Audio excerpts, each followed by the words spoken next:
Welcome to 99 Nights in the Forest. This time, I'm not here just to survive. I have a goal. I want to make it through all 99 nights. I want to send the deer away, rescue every child, finish the game properly, and walk out as a winner. I'm playing as the Explorer class fully unlocked, so right away I can build a map and a compass. Because knowing where you are matters more than speed out here. The first priority is simple: get the fire going. I cut down a few trees, set up the fireplace, and bring it to level 2 as fast as possible. You'll notice two teammates with me, they're completely random, but one of them actually is going to matter a lot later in this run. With the fire stable, we finally have room to move, exploration, upgrades, and planning the next nights. There is a Christmas event active, but I'm not relying on presents. I'm sticking to ground to earth weapon, a rifle, a revolver. If I find something better, I won't ignore it. But this is not a speed run. It's about surviving the forest, one night at a time. And day one starts here. I'm looting nearby areas, opening a few presents, and checking chests as I go. As an explorer, I start with 2 extra inventory slots. It sounds useless, but on day 1 it matters. One of my teammates rescues an elf, which means another present is available. I open it and get a trinket. It boosts goals and adds a bit of strength. Not game changing, but it helps this early. A few more chests later, I found the leather body armor. That's important. Day 1 deaths, usually stupid deaths. Then I get lucky. In one of the chests I found a good stack.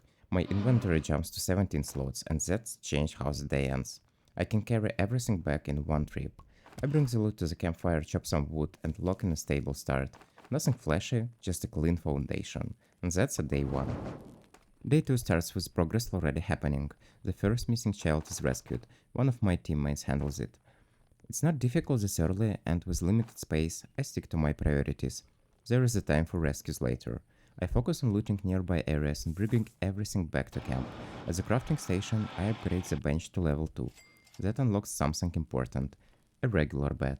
I built it early, not for comfort, but to start multiplying days as soon as possible. I also put down a sundial. It's not essential, but I like knowing exactly when night is coming, planning peaks reacting. Before moving farther out, I buy ice skates. They don't save you every time, but speed matters when things go wrong. I head down towards the cave where the first child was found. There is a chest inside, nothing special, just a bandage, but even small safety nets matter. From there, I climb to a firewatch station. I loot the area, check another chest, and keep moving. As the day winds down, I open more chests, and this time it matters. A revolver.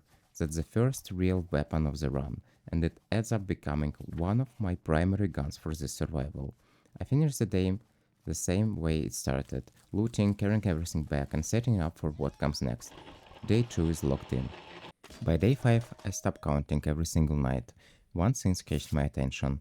One of my teammates has been collecting tickets at the Halloween carnival, so I follow him just to see where it leads. We end up in a cave. Inside there's a chest. Just candy, nothing special. On the way out, wolf get in the way, and deer start chasing me. I try scaring it off with a flashlight. It works, but not as well as running.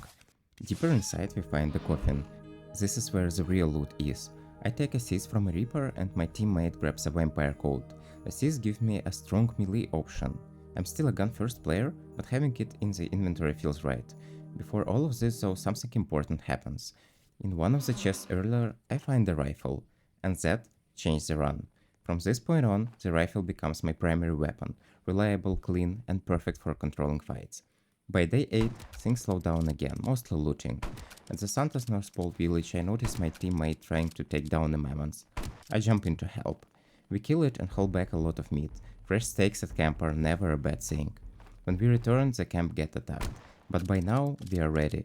A revolver, a rifle, and a scythe. The cultists don't stand a chance. I finish the night chopping wood knowing we've crossed an important line. The fireplace hits level 5. The safe zone expands. And the forests start feeling a little smaller. By day 11, the forest changes. Snow starts falling, movement slows down, and survival becomes more about preparation than luck. The whole day is looting chest after chest, and something important shows up: a strong axe. This one matters. If you want to reach out the final fireplace level, you need an insane amount of wood. This axe turns that green into something manageable. I keep looting, another chest gives me defensive building parts, not useful yet, but they will be. One more gift from an elf, inside a trident. It's a melee weapon. I don't plan to use it, but I keep it anyway. Options matter. Back at camp, I start thinking long term. Barbed wire goes down. Bear traps near the entrance. Not to stop enemies completely, just to slow them down. A future kill box starts taking shape. Around this time, I notice something else. I only have one teammate left. I don't know when the other died or left, it just happens sometimes. So I adjust. I build a farm plot to secure wood, then I grab a shovel and a ladder from a Christmas gift, tools for later problems. Else problems. By day 14, I return from another looting run, and the camp looked different. It's surrounded by wooden shelves. My teammate built them. We are both playing with randoms. No voice, no text, not a single word exchanged. But somehow, we are perfectly in sync. He builds defenses, I bring resources, we move without explaining anything. You don't get that often. When it happens, you feel it immediately. We survive together, and the camp finally feels like a stronghold. By day 17, everything narrows down to one goal: wood. Rain starts falling, and that's when I realize how strong the axe really is. I can chop the big trees now, so that's what I do, over and over again. I cut trees, load up, and bring everything back to camp. Then I go out again. By day 20, I stop doing almost anything else. No exploring, no side objectives, just chopping wood. At this point, the plan is clear: reach the maximum fireplace level, open the entire map. Once the map is revealed, everything speeds up. Rescuing children becomes easier, night progress accelerates, the whole run moves forward faster. My teammate helps without asking, we split the work naturally. One cuts, one carries, then we switch. No communication, no planning out loud, just momentum. By the end of day 26, it's done. The fireplace reached its final level.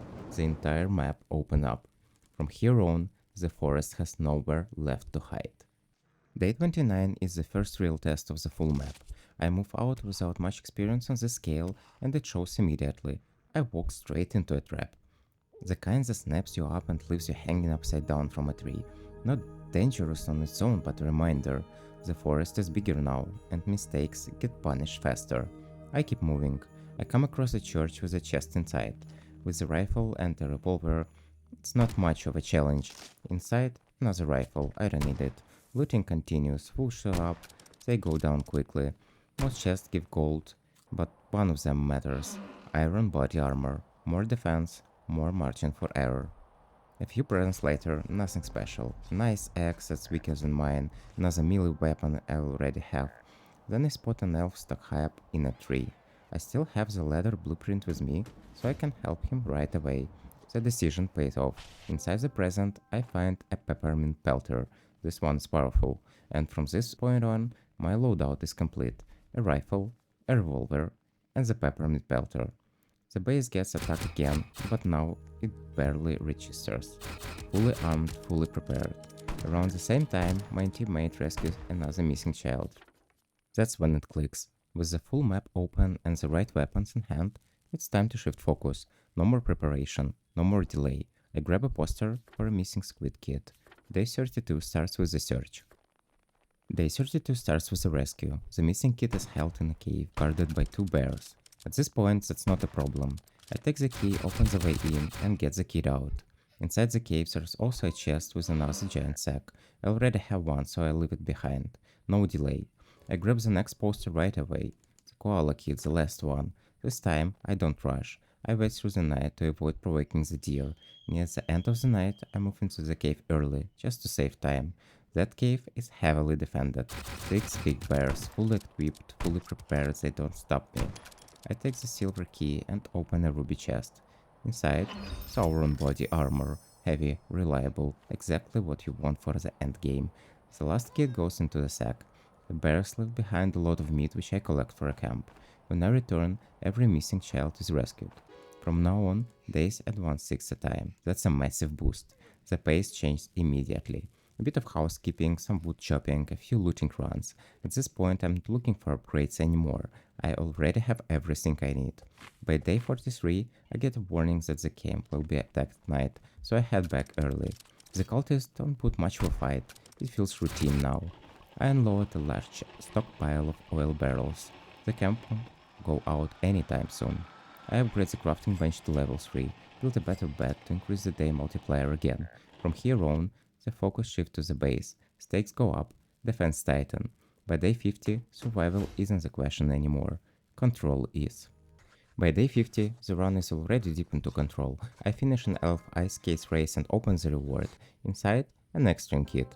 My extreme jumps again. At this point, it's more power than I actually need, but having it means that I never have to think twice. Wood is no longer the bottleneck, something else is.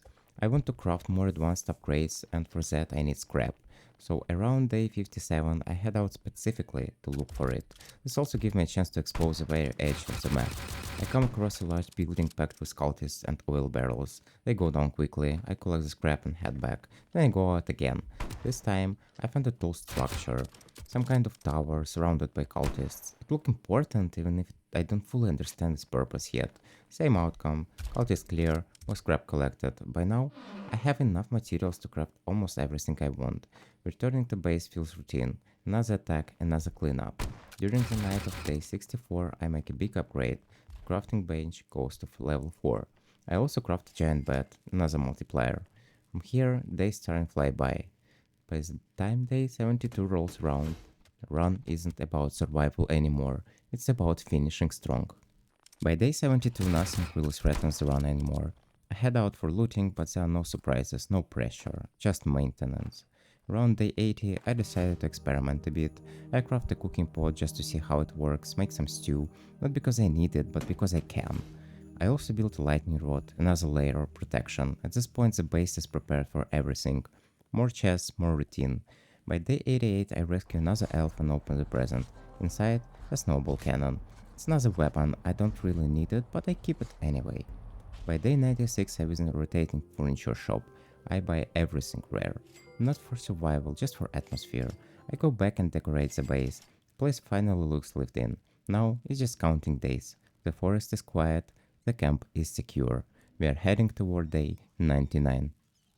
By the time we reach day 104, the forest is quiet. The deers come to the base one last time. He looks around, sees the fire, sees the wolves, sees that every child has been rescued. There's nothing left for him to guard. He turns away and walks down into a tunnel. And this time, he doesn't come back. That's how it ends. Not with a fight, not with a chaos, just acceptance. What started as a survival slowly became control. What felt overwhelming became routine. And what once haunted us stepped aside. We survived the night. We opened the map. We rescued everyone. The forest didn't beat us, and we didn't try to conquer it either. We learned it, outlasted it, and earned our way through. This was 99 Nights in the Forest, and this is how the story ends.